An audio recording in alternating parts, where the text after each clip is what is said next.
네, 지난주에 우리가 부자와 거지 나사로의 비유를 살펴보았습니다. 그런데 그 비유의 마지막 절인 16장 31절에서 예수님께서는 매우 중요한 믿음의 원리를 한 가지 가르치셨습니다. 모세와 선지자들에게 듣지 아니하면, 즉 성경에 기록된 말씀을 듣고 순종하지 아니하면 비록 죽은 자 가운데서 살아나는 자가 있을지라도, 즉 그 어떤 기적을 눈으로 보게 될지라도 권함을 받지 아니하리라. 하나님을 믿으라는 그리고 회개하고 하나님의 자녀의 합당한 삶을 살라는 그 권함을 받지 않으리라는 것입니다. 즉 믿음이라는 것은 기적을 보고 체험한다고 생기는 것이 아니라 하나님의 말씀에 대한 반응으로 생긴다는 것입니다.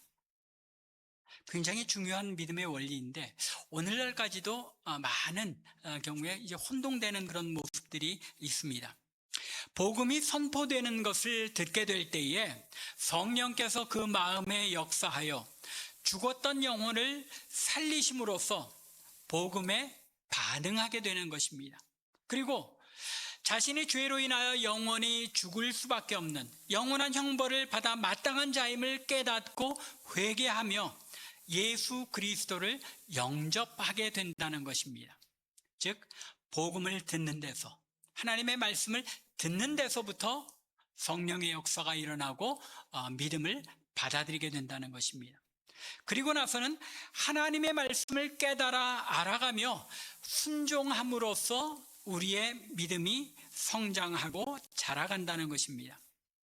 예수를 믿는 믿음은 기적을 통해서가 아니라 철저하게 계시, 즉 하나님의 말씀을 통해서 주어지는 것임을 예수님 자신이 분명하게 선포하신 것입니다. 오늘 말씀을 시작하면서 지난주에 살펴본 비유에서 예수님께서 하신 말씀을 언급하는 이유는 지난 주일에 이제 시간에 쫓겨서 이 마지막 부분을 자세히 강조하며 말씀드리지 못하였기 때문이기도 하고, 또 한편으로는 오늘 본문 말씀에서도 이 믿음의 문제를 예수님께서 언급하시기 때문입니다. 사실 오늘 제목이 무익한 종의 비유이지만 실제로는 예수님께서 두 개의 비유를 연속하여서 말씀하고 계신 것을 볼 수 있습니다. 5절에서 사도들이 예수님께 우리에게 믿음을 더하소서라고 요청하자 6절에서 예수님께서는 겨자씨 한 알만한 믿음이라는 주제로, 비유로 말씀하십니다. 그리고 이에 이어서 무익한 종의 비유를 말씀하신 것입니다. 그런데 이 두 비유를 잘 여러분들이 찬찬히 읽어보시면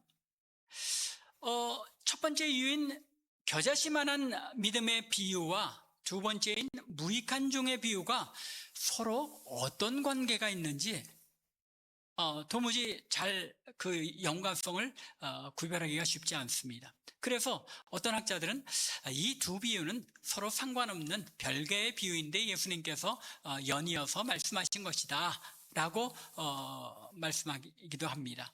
그런데 이제 조금 뒤에 더 자세히 설명드리겠지만 이 두 비유를 연이어서 말씀하신 데에는 그 안에 서로 연관성이 있기 때문입니다. 따라서 이 두 비유의 연결성이 무엇인가, 거기에 초점을 두고 오늘 본문의 말씀을 살펴보는 가운데 예수님께서 이 두 비유를 말씀하시면서 의도하신 것이 과연 무엇인지 그 의미를 깨닫는 은혜가 있기를 바랍니다. 여러 주에 걸쳐서 우리가 누가가 전한 예수님의 비유들이라는 제목으로 계속 강해를 해오고 있습니다. 그런데 여러분들이 느끼신 것처럼 주로 다른 복음서에서는 기록하지 않고 있는 누가가 특별히 자신의 복음서에만 기록하고 있는 비유들을 중심으로 살펴보고 있습니다. 그렇다고 해서 물론 이제까지 살펴본 이제 오늘이 12번째니까 11번을 우리가 비유를 살펴봤는데 그 11개의 비유가 모두 다 누가복음에만 기록된 비유라는 뜻은 아닙니다. 몇몇 비유들은 다른 복음서에도 기록되기는 하였지만 누가가 조금 다른 맥락에서 기록하고 있기 때문에 그런 비유들도 몇 개 우리가 함께 살펴보았습니다. 여하튼 오늘 본문에 기록된 이 무익한 종의 비유도 다른 복음서에는 기록되지 않은 누가만이 기록하고 있는 비유입니다. 7절부터 10절까지 기록된 이 비유의 말씀을 따로 떼어서 우리가 흔히 많이 생각해 보죠. 그래서 이 무익한 종에 대한 얘기를 너무 잘 알고 있습니다. 그래서 이 비유의 말씀을 따로 떼어서 생각해 보아도 그 의미가 무엇인지를 찾기는 그리 어렵지 않습니다. 아주 단순하고 명쾌한 비유의 말씀이기 때문입니다. 예수님께서 10절에서 말씀하신, 결론적으로 말씀하신 것처럼 주님께서 명하신 것을 다 순종하여 행한 후에도 우리는 무익한 종이라, 우리가 하여야 할 일을 한 것뿐이라고 말하는 겸손한 제자들이 되라는 것입니다.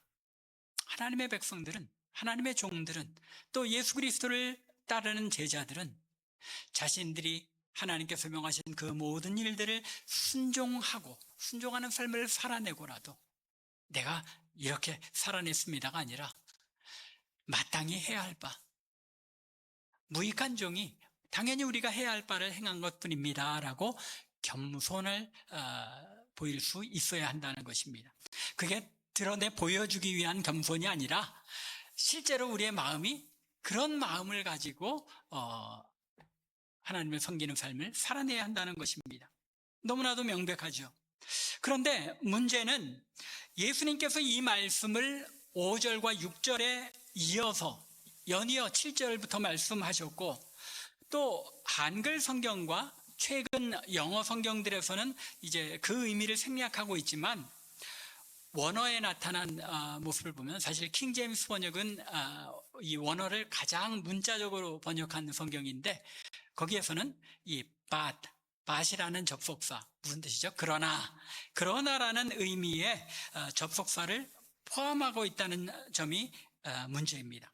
다시 말하자면 예수님께서 이 7절을 그러나 너희 중에 라고 말씀하셨을 때에는 앞에 이어지는 내용과 어떤 연관을 가지고 그러나라고 말씀하셨다는 것입니다. 왜냐하면 여러분들이 아시는 것처럼 그러나라는 접속사는 앞의 내용과 뭔가 대조가 되는 것을 언급할 때 사용하는 접속사이기 때문입니다.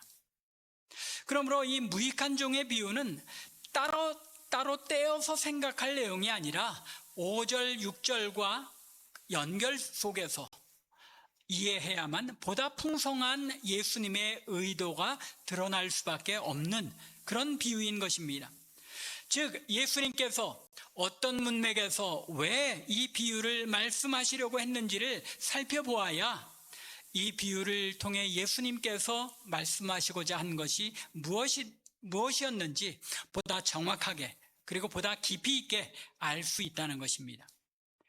이미 언급한 것처럼 7절부터 10절에 기록된 무익한 종의 비유는 5절과 6절을 말씀하고 가르치시는 과정에서 이제 주신 말씀입니다. 5절에서 사도들, 즉 12제자들이 예수님께 우리에게 믿음을 더하소서라고 요청합니다. 그런데 이 제자들이 왜 이런 요청을 하게 된 것입니까? 그 이유는 바로 앞에 17장 1절부터 4절의 내용 때문입니다. 1절에서 누가는 예수님께서 제자들에게 말씀을 가르치는 것으로 시작합니다. 그런데 여기에서 제자들은 5절에 뭐라고 표현하고 있습니까? 사도들이라고 표현한 것을 볼 때 1절에서 제자들은 예수님을 따르는 많은 무리들, 그들을 제자들이라고 표현하고 누가가 특별히 5절에서 사도들이라고 표현한 이유는 그 많은 제자들 가운데서도 특별히 이 12사도, 12제자들만을 따로 구별하기 위해서 1절에서는 제자들, 5절에서는 사도들이라는 표현을 사용하고 있는 것입니다. 따라서 이 1절부터 4절의 내용은 12제자들이 아니라 보다 광범위한 예수님을 따르며 추종하던 사람들을 전부 가리키는 것으로 보아야 합니다. 이 광범위한 제자들의 무리를 앞에 놓고 예수님께서 실족하게 하는 것이 없을 수는 없다. 그러나 너희 중에 작은 자 중에 하나를 실족하게 할진대 차라리 연자맷돌을 목에 메어 바다에 던지우는 것이 나으니라 라고 말씀하십니다. 그리고는 3절과 4절에서 형제가 범죄하거든 용서하라고 말씀하시면서 하루에 7번이라도 죄를 짓고 7번이라도 돌아와서 내가 회개한다라고 하거든 너는 용서해라라고 가르치십니다. 다른 곳에서는 예수님께서 몇 번이라고 말씀하시죠? 70번씩 7번이라도 여기서 7이라는 숫자 자체가 어떤 정확히 7이라는 개념이 아니라 한없이 무한하게 완전수이죠. 그래서 언제든지 회개하면 몇 번이라도 용서해라라고 가르치신 것입니다. 이 말씀을 들은 사도들, 곧 12 제자들이 예수님께 예수님, 우리에게 믿음을 더해 주소서라고 요청한 것입니다. 그러면 이 12 제자들이 이렇게 예수님께 믿음을 더해달라고 요청한 이유가 무엇입니까? 왜 그들은 믿음을 더해달라고 주님께 간청한 것입니까? 그것은 3절과 4절에서 말씀하신 삶, 즉 용서하는 삶을 산다는 것이 쉽게 행할 수 있는 문제가 아니라고 생각되었기 때문입니다. 사람은 한번 자신에게 어떤 죄를 범한 사람을 용서하기 힘든 것, 그것이 사람입니다. 그런데 하루 7번이라도 죄를 범하고 와서 회개한다, 잘못한다고 회개하면 용서하라는 것입니다. 여기서 우리가 약간 곁길이긴 하지만 놓치지 말아야 할 것은, 흔히 우리는 생각하기를 용서는 무조건 상대방이 나에게 행한 그 행위를 내 마음에서 그래, 그럴 수도 있지 하고 놓아주는 것, 내 마음에서 지워주는 것이 용서인 것처럼 생각합니다. 그런데 예수님의 이 말씀에 의하면 용서는 어떻게 성립이 되는 것입니까? 상대방이 자신의 행위, 죄를 뉘우치고 회개하고 사과할 때에, 그때에 비로소 용서가 성립이 된다는 것입니다. 진정한 화해라는 것은 쌍방적일 수밖에 없다는 것입니다. 우리는 흔히 이 점을 놓치고 무조건 내 마음에서만 그냥 놓아주고 내가 잊어버리면 되지 하고 너그럽게 생각하면 그것이 용서라고 생각하는 경향이 있는데, 예수님의 말씀에 의하면 그렇지 않다는 것입니다. 용서는 반드시 회개하고 뉘우치고 사과하는 일들이 병행될 때에만 용서와 화해가 이루어진다는 것입니다. 여하튼 다시 본론으로 돌아가 보자면, 이렇게 나에게 죄를 범한 사람을 수도 없이 용서한다는 것이 일반적인 인간의 마음으로는 행하기 어려운 것이기에 제자들이 주님께 믿음을 더하소서라고 간청하고 있는 것입니다. 주님, 우리가 도무지 이런 일들은 믿음이 없이는 행할 수 없습니다. 믿음을 더해 주소서라고 간청하는 것입니다. 어떤 면에서 제자들이 우리에게 사랑을 더하소서, 당연히 용서라는 것은 사랑이 있어야 하는 것이잖아요. 그래서 사랑을 더하소서라고 청해야 했을 것 같은데 제자들이 그러지 않고 믿음을 더하소서라고 요청하고 있습니다. 이러한 제자들의 판단은 지혜롭고 정확한 판단이었습니다. 왜냐하면 흔히 용서는 사랑의 문제라고 생각하지만, 용서라는 것을 하나님의 자녀들이 그 하나님의 뜻에 따라서 예수님의 가르침에 의해서 용서하는 삶은 순종하려는 의지가 동반되는 삶의 문제라는 것입니다. 마음만의 문제가 아니라 행위와 순종으로 나타나야 하는 삶의 문제이기 때문에 이것은 단순히 마음의 사랑의 문제가 아니고 믿음의 문제다라고 제자들은 이해했다는 것입니다. 굉장히 아주 똑똑하게 잘 판단한 것 같습니다. 이처럼 자신들이 주님께 요구하는 수준의 하나님 자녀다운 성품에 이르지 못한다는 것을 절실하게 느낀 제자들이기에 주님께 주님 믿음을 더하여 주소서라고 요청한 것입니다. 이러한 제자들의 요청에 대하여 응답하시면서 말씀하신 것이 무엇입니까? 겨자씨만한 믿음의 비유인 것입니다. 제자들의 요청은 자신들이 주님께서 명하신 그 삶을 살아낼 수 없는 연약한 존재라는 사실을 깨닫고 주님께 도움을 청한 절실한 간구였습니다. 그런데 6절에서 주님께서 그들에게 무엇이라고 말씀하십니까? 너희에게 겨자씨 한 알만한 믿음이 있었더라면 이 뽕나무더러 뿌리가 뽑혀서 바다에 심기라 하였을 것이요 그것이 너희에게 순종하였으리라 라고 말씀하십니다. 그런데 조금 이상하지 않습니까? 6절에서 예수님께서 말씀하신 겨자씨만한 믿음의 비유는 다른 복음서에서 예수님께서 겨자씨에 대하여 비유로 말씀하신 것과는 조금 다르기 때문입니다. 우리가 잘 알고 있는 겨자씨 비유는 어디서 등장합니까? 마태복음 13장이죠. 마태복음 13장에서 예수님께서 천국에 대하여 비유를 가르치시면서 13장 31절과 32절에서 이렇게 말씀하십니다. 또 비유를 들어 이르시되 천국은 마치 사람이 자기 밭에 갖다 심어놓은 겨자씨 한 알 같으니 이는 모든 씨보다 작은 것이로되 자란 후에는 풀보다 커서 나무가 되며 공중의 새들이 와서 그 가지에 깃들이느니라. 여기서 이 겨자씨는 무엇에 대한 비유입니까?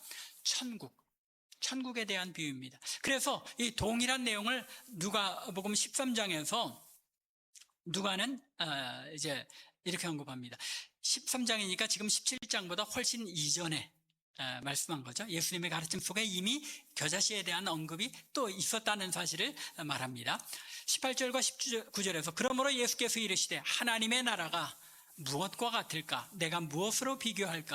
마치 사람이 자기 채소밭에 갖다 심은 겨자씨 한 알 같으니 자라 나무가 되어 공중의 새들이 그 가지에 깃들였느니라. 마태복음 13장과 같은 내용을 이제 누가의 방식으로 표현한 것이죠. 그리고 뽕나무더러 뿌리가 뽑혀 바다에 심기라고 해도 그것이 이루어질 것이라는 이제 말씀을 이 6절 후반부에서 예수님께서 하시는데 이 표현도 재미있죠. 뽕나무가 뿌리채 뽑혀서 바다에 던지우리라라고 말씀하면 이해가 되는데 바다에 심기우리라라고 말씀하시는데 그것도 이루어지리라고 하면 이처럼 이해하기 어려운 그런 미묘하고 사람의 생각으로는 이루어질 수 없는 일조차도 이루어지겠다 하는 말씀이죠. 그런데 이 뽕나무더러 바다에 뿌리채 뽑혀 바다에 심기우라 한다는 이 표현은 우리에게 다른 어떤 부분이 생각나게 하죠. 마태복음에서는 마태복음 21장인데 21장에서 예수님께서 예루살렘으로 아침에 들어가시다가 무화과나무를 보시고 무화과나무에서 열매가 있을까 해서 가서 보셨는데 열매가 없어서 어떻게 하십니까? 그 나무를 저주합니다. 그러자 이 무화과나무가 말라 죽어버렸습니다. 그것을 모르고 놀라는 제자들에게 예수님께서 이제 마태복음 21장 21절에 뭐라고 말씀하십니까? 너희가 믿음이 있고 의심하지 아니하면 이 무화과나무에게 된 이 일뿐만 아니라 이 산더러 들려 바다에 던지리라 하여도 될 것이요 라고 가르치십니다. 그러면 예수님께서 오늘 본문 6절에서 이 가르치신 겨자씨의 비유는 사실 잘 분석해 보면 앞에서 마태복음과 또 누가복음 13장에서 말씀하셨던 겨자씨의 비유와 산이라도 뽑혀 바다에 던지리라 해도 그리 되리라 하신 이 말씀이 결합된 그런 형태의 말씀인 것을 알 수 있습니다. 즉 예수님께서 전에 가르치셨던 겨자씨의 비유의 어떤 핵심적인 내용과 또 산이 옮겨서 바다에 던지리라고 하신 이 믿음에 관한 언급을 뽕나무로 바꾸어서 가르치고 계시다는 것입니다. 특별히 여기에 예수님께서 뭐라고 말씀하십니까? 이 뽕나무라고 얘기하고 있습니다. 이 얘기는 제자들에게 이 말씀을 하실 때 바로 옆에 근처에 뽕나무가 있었다는 이야기죠. 아마 이 이스라엘의 그 고대의 그런 모습을 보면 우리 한국 시골에서도 그렇듯이 큰 이 나무 밑에 함께 모여 앉아서 얘기를 나눴던 것처럼 큰 뽕나무 아래서 예수님께서 제자들 그리고 무리들을 모아놓고 말씀을 가르치시면서 이 말씀을 하셨을 수도 있다는 것입니다. 여하튼 이렇게 예수님께서 이전에 가르치셨던 두 가지 가르침을 어떤 상황에 닥쳐서 함께 상황에 맞게 바꾸어서 종합하여 가르치셨다는 것입니다. 그러면 예수님께서 이 겨자씨 하나일 만한 믿음의 비유를 통하여 말씀하고자 하신 것이 무엇이냐 하는 것입니다. 제자들에게 겨자씨만한 믿음도 없음을 꾸짖고 계신 것입니까? 뉘앙스를 보면 주께서 이르시되 너희에게 겨자씨 하나일 만한 믿음이 있었더라면, 그들에게 이 믿음이 없다는 것을 꾸짖으시는 것처럼 느껴집니다. 그런데 예수님께서 말씀하시고자 하는 것은 단순한 꾸짖음이 아니었습니다. 주님께서 이렇게 겨자씨를 사용하여 믿음에 대하여 말씀하신 것은, 믿음이란 제자들이 생각하는 것처럼 더해지거나 감해지는 성격의 것이 아니라는 말입니다. 즉 믿음이란 양의 문제나 크기의 문제가 아니라 질의 문제라는 것입니다. 어떤 성격의 믿음을 가졌느냐의 문제를 예수님께서 지적하고 계시는 것입니다. 예수님께서 마태복음 13장과 누가복음 13장에서 천국이 겨자씨와 같다고 말씀하셨을 때 그 초점이 어디에 있습니까? 겨자씨가 비록 작은 씨앗 중에서 가장 작은 씨앗이지만 그 안에 씨에는 무엇이 담겨 있습니까? 생명이 담겨 있기 때문에 그것이 크게 자라나서 큰 나무가 되어서 거기에 새들이 깃들기까지 할 정도로 크게 자라난다는 것입니다. 천국이 마치 그것처럼 생명이 있어서 겨자씨와 같지만 나중에는 성대한 큰 나무로 자리 잡아서 거기에 새들도 깃들이는 것처럼 많은 하나님의 백성들이 그것을 누리게 된다는 사실을 말씀하신 것입니다. 겨자씨의 핵심이 어디에 있는 거예요? 작지만 그 안에 생명이 있다는 것입니다. 오늘 본문 6절에서 예수님께서 너희에게 겨자씨 하나일 만한 믿음이 있었더라면 이라고 말씀하실 때에 그 말씀은 너희가 겨자씨 하나일 만한 작더라도 생명력이 있는 그런 믿음을 가지고 있었더라면 뽕나무더러 바다에 심기는 그런 명령을 하면 그것도 이루어질 수 있으리라는 점을 말씀하신 것입니다. 우리가 나무의 생명력을 보면 참 대단하죠. 진짜 나무 아니라 뭐 풀조차도 민들레 보면 얼마나 생명력이 질깁니까? 판에도 끝없이 나오죠. 또 가끔 산책을 하다 보면 아스팔트가 울퉁불퉁 솟아나와 있고 금이 가 있는 걸 보게 됩니다. 시멘트도 그렇고. 왜 그렇습니까? 그 원인을 찾아 들어가 보면 나무 뿌리가, 처음에는 나무가 작아서 아스팔트 밑에, 시멘트 밑에 그냥 흔적도 없이 잠겨 있었는데 그게 점점 자라나니까 그 단단한 아스팔트를 가르고 또 시멘트를 쪼개고 그 뿌리가 자라나간다는 것입니다. 생명력이라는 것이 이렇게 파워풀하고 힘이 있다는 것입니다. 이처럼 예수님께서는 자신들에게 믿음이 더해지면 무슨 큰 일을 할 수 있으리라는 믿음에 대한 제자들의 잘못된 생각을 지적하시면서 참된 믿음은 양에 있는 것이 아니고 부피에 있는 것이 아니고 생명력이 있느냐의 문제인 것을 지적하며 가르치신 것입니다. 겨자씨 하나일 만한 믿음의 비유, 우리가 잘 이해할 필요가 있는 것입니다. 생명력이 있다면 자라나게 되는 것이며 결국 그 생명력 있는 믿음은 생각조차 하지 못하던 일들을 이루게 한다는 것입니다. 제자들에게 필요한 것은 더 많은 믿음이 아니라 전혀 다른 성격의 믿음이었던 것입니다. 제자들이 믿음에 대해서 잘못 생각하고 있는 것을 지적하여 고쳐주신 것입니다. 그러면 생명력 있는 믿음은 어떤 것입니까? 오늘 시간상 이 부분을 깊이 자세히 다룰 수는 없지만 간단하게만 언급하면 생명력 있는 믿음, 산 믿음이란 하나님이 어떤 분이신지에 대한 확신을 가진 믿음입니다. 하나님을 아는 정확한 지식이 있을 때에 거기에서 생명력이 출발하는 것입니다. 생명력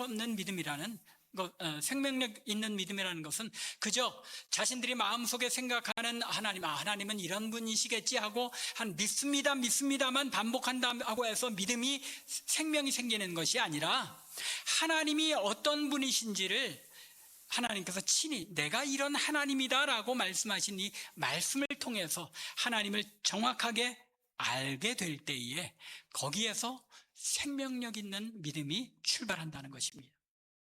생명력 있는 믿음의 두 번째 요소는 하나님을 아는 이런 확고한 지식에서 출발해서 그 말씀에 성령께서 역사하실 때에 어떻게 됩니까? 그 거룩하신 하나님을 만나게 되는 것입니다. 하나님을 만나는, 내가 말씀 속에서 깨달아 알게 된 그 하나님을, 거룩한 하나님을 만나게 되는 이 체험을 가질 때에 거기에서 생명력 있는 믿음이 전개된다는 것입니다. 마지막 세 번째 생명력 있는 믿음의 요소는 이렇게 하나님에 대하여 알고 하나님을 만나게 될 때에 그 마음에 하나님의 뜻, 하나님께서 기뻐하시는 뜻이 무엇인지를 분별하며 전적으로 하나님의 뜻에 순종하는 삶으로 이어지게 된다는 것입니다. 여기에 생명력 있는 믿음에 분별되는 요소들이 있다는 것입니다. 이렇게 주님께서는 믿음을 더해달라는 제자들의 잘못된 믿음관을 지적하시기 위하여 겨자씨 하나일 만한 믿음의 비유를 말씀하신 것입니다. 무익한 종의 비유도 이런 맥락과 연결 속에서 이해해야 하는 것입니다.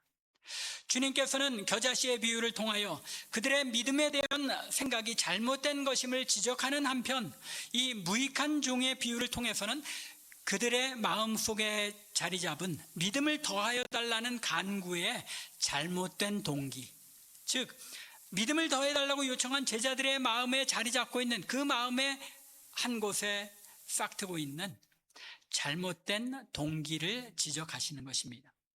그러나 라는 접속사로 7절을 시작하신 것은 참 믿음, 생명력 있는 믿음을 가지고 뽕나무가 바다에 던져서 심기라는 그런 어처구니 없이 크고 놀라운 일까지도 이룬다고 하더라도, 그런 일까지 이룰지라도 스스로는 무익한 종이라고 생각하는 것, 이것이 참 제자의 자세라는 것입니다.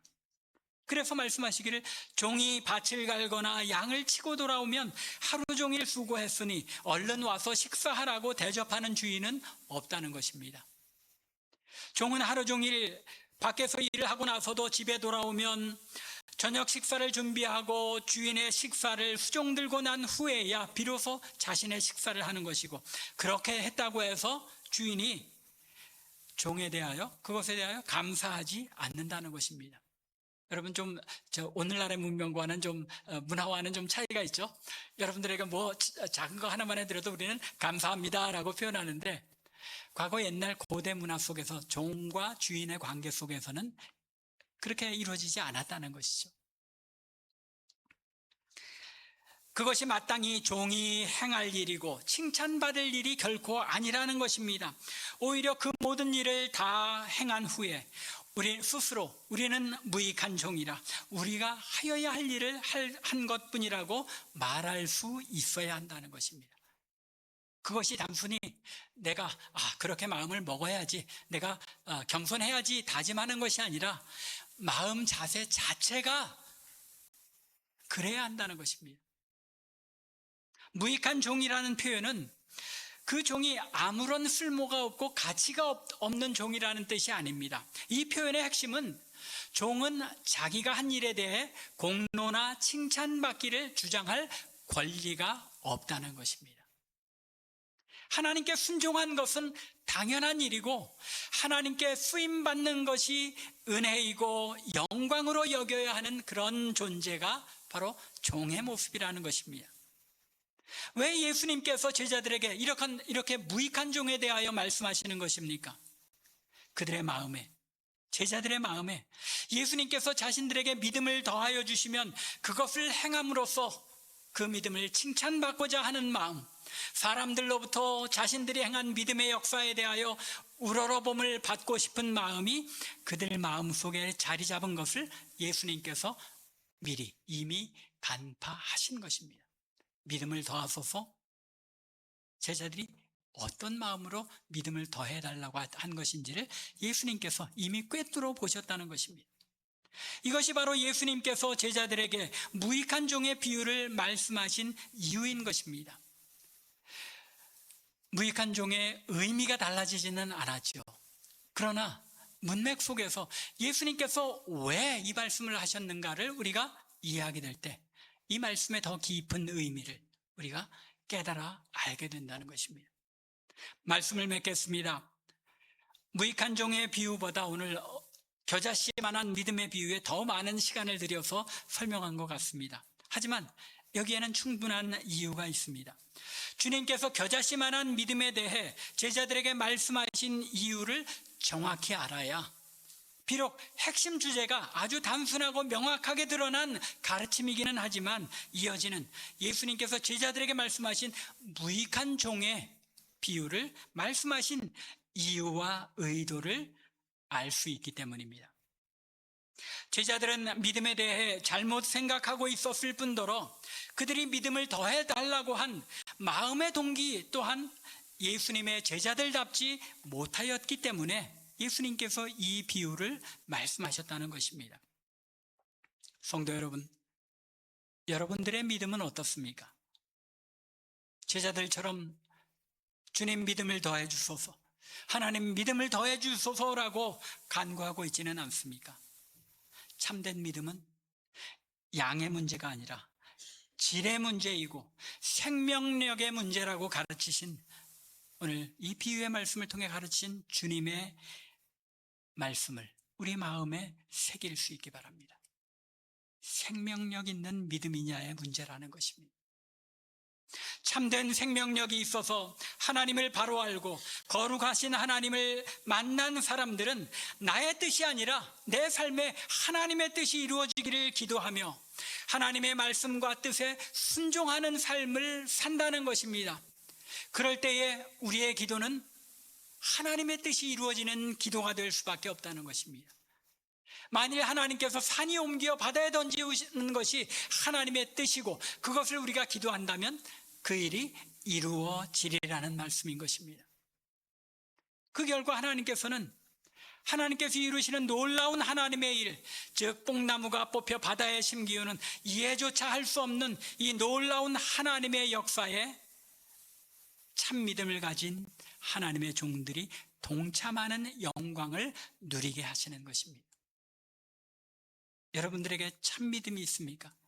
그렇다면 여러분들이 하나님 때 순종하며 기도하며 나아가는 그 길 가운데 하나님께서 놀라운 하나님의 일들을, 우리는 상상조차 할 수 없는 하나님의 일들을 우리를 통해 이루신다는 것입니다.